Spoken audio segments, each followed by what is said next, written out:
दोस्तों, आपने न जाने कितनी बार खुद से कहा होगा कि बस आज आखिरी बार है, मगर अगली रात फिर वही मोबाइल की स्क्रीन, रात की तन्हाई और वो अजीब सी लत, एक ऐसा नशा जो शरीर को खोखला करता है, आत्मा को गंदा। आज मैं तुम्हें एक सच्ची कहानी सुनाने जा रहा हूं, एक आदमी की जो काम वासना की आग में जलता रहा और फिर उस आग से बाहर निकलकर राख से सन्यासी बन गया। यह कहानी तुम्हारी भी हो सकती है अगर तुमने आज से शुरुआत की। राजस्थान के एक छोटे से शुभपुर नामक गांव में जन्मा एक बालक, नाम था लाला राम। जन्म से ही शांत, सरल और संस्कारी था। गांव के लोग उसकी सरलता की मिसाल देते थे। पढ़ाई में अच्छा, माँ बाप का आज्ञाकारी और स्वभाव से शर्मीला। सभी को विश्वास था कि ये लड़का आगे चलकर गांव का नाम रोशन करेगा, लेकिन किस्मत को कुछ और ही मंजूर था। दोस्तों, जब वो 16 साल का हुआ तब गांव में सालाना मेला लगा। ढोल नगाड़ों, मिठाइयों और झूलों के बीच उसका मन अचानक ठिठक गया। सामने एक नाचने वाली स्त्री मंच पर डांस कर रही थी। उसकी चोली सरक रही थी, आंखों में कामुकता थी और होठों पर मोहक मुस्कान।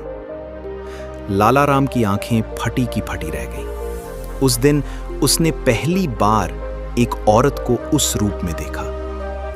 उसने एक ऐसा अनुभव किया जिससे उसका बालमन समझ नहीं सका, मगर आकर्षण की शुरुआत हो चुकी थी। उस रात वो सो नहीं पाया। आंखें बंद करता तो वही दृश्य सामने आ जाता। वो स्त्री, उसका शरीर, उसका नृत्य, सब उसके अंतर्मन में छप गया। यही था वासना का पहला बीज जो उसके भीतर गिर चुका था। अब लाला राम के भीतर कुछ बदलने लगा था। पहले जो लड़कियां उसे बहन जैसी लगती थीं, अब वही उसके मन में वासना के रूप में घर करने लगी थी। उसके सपने गंदे होने लगे, नींद टूटने लगी और दिन में भी उसके विचार अस्वस्थ हो चले थे। उसने मोबाइल में अश्लील वीडियो ढूंढने शुरू कर दिए। पहले हल्के फुल्के, फिर गहरे और घिनौने। उसे लगता था ये सब स्वाभाविक है, लेकिन धीरे धीरे वो इसका आदी होता जा रहा था। अब पढ़ाई में मन नहीं लगता, माँ बाप की बातें बोरिंग लगती और वो अकेले रहने लगा, ताकि किसी को उसकी आदत का पता न चले। वासना अब उसका नशा बन चुकी थी। 18 साल की उम्र में लाला राम ने शहर जाकर कॉलेज में दाखिला लिया। माँ बाप को उम्मीद थी कि बेटा अफसर बनेगा, मगर शहर में कदम रखते ही उसका पतन और तेज हो गया। अब इंटरनेट तेज था, मोबाइल स्मार्ट हो चुका था और गंदी चीजें आसानी से उपलब्ध थीं। कॉलेज में कुछ दोस्त ऐसे मिले जो बात बात में सेक्स की बातें करते, गंदे जोक्स सुनाते और हर रात शराब, क्लब और लड़कियों की बातें होती। लाला राम भी उसी रंग में रंग गया। फिर एक दिन दोस्तों ने उसे शहर के एक वेश्यालय में ले गए। पहले तो डर लगा, लेकिन फिर उसे महसूस हुआ यही वो स्वर्ग है जिसकी कल्पना उसने सालों से की थी। उस रात उसने पहली बार पैसे देकर एक औरत के साथ संबंध बनाए। शरीर को सुख मिला, मगर आत्मा चुप रही। और फिर ये सिलसिला बनता गया। हर महीने, फिर हर हफ्ते, फिर हर 3 दिन में एक नई लड़की, एक नया होटल, एक नई भूख। पर कोई भी संतोष नहीं देता। 25 साल की उम्र में आते आते वो कई बार पीड़ित हुआ। उसके शरीर में कमजोरी आ गई थी।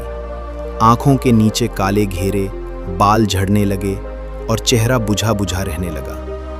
माँ बाप को वो कभी कभार फोन करता, वो भी सिर्फ पैसे मांगने के लिए।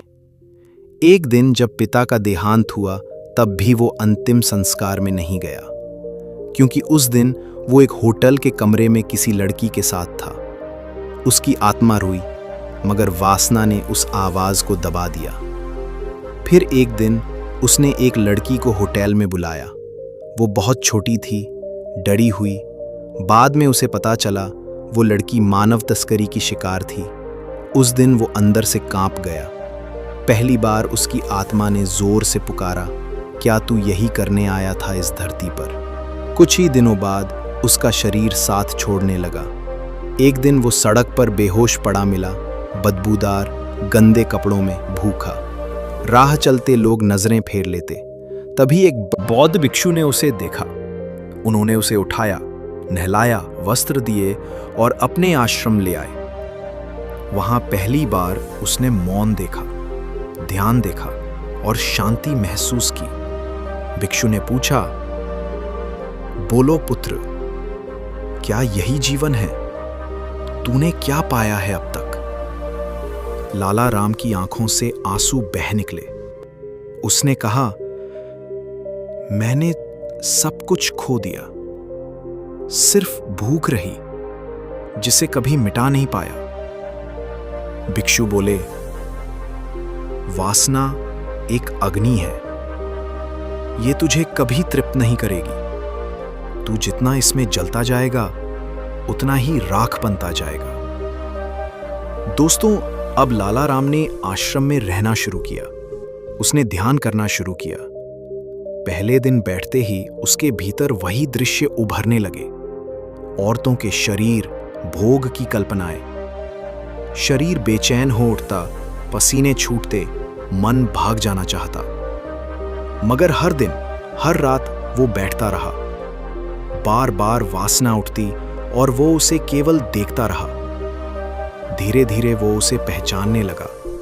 वासना का चेहरा बदलता रहता था, कभी मोह, कभी प्रेम का नकाब, कभी अकेलेपन की परछाई।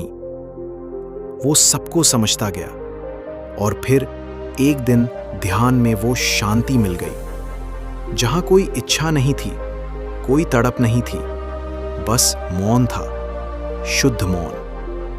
अब वो लाला राम नहीं रहा, वो ब्रह्मलाल बन चुका था। वो अपने गांव लौटा। पहले तो लोग पहचान नहीं पाए। चेहरे पर तेज था, चाल में संतोष, आंखों में करुणा। उसने गांव में एक आश्रम बनाया और युवाओं को बुलाकर शिक्षा देने लगा। सेक्स प्रकृति है, लेकिन वासना बीमारी है। स्त्री कोई वस्तु नहीं, वो आत्मा है। जो उसे समझता है वो खुद को समझता है। जो सेक्स की लत पर जीत पाता है वही सच्चा पुरुष है। गांव के युवा उसकी बातें सुनते और रोते। कई लड़के जिन्होंने मोबाइल में गंदी चीजों की आदत लगा ली थी, उन्होंने वो सब त्याग दिया। ब्रह्मलाल की बातें सीधी आत्मा में उतरती थी। एक दिन वो ध्यान में बैठा था, बहुत देर तक। जब लोगों ने देखा तो उसकी सांसें थम चुकी थीं, पर चेहरा शांत था, जैसे कोई मुस्कुरा रहा हो।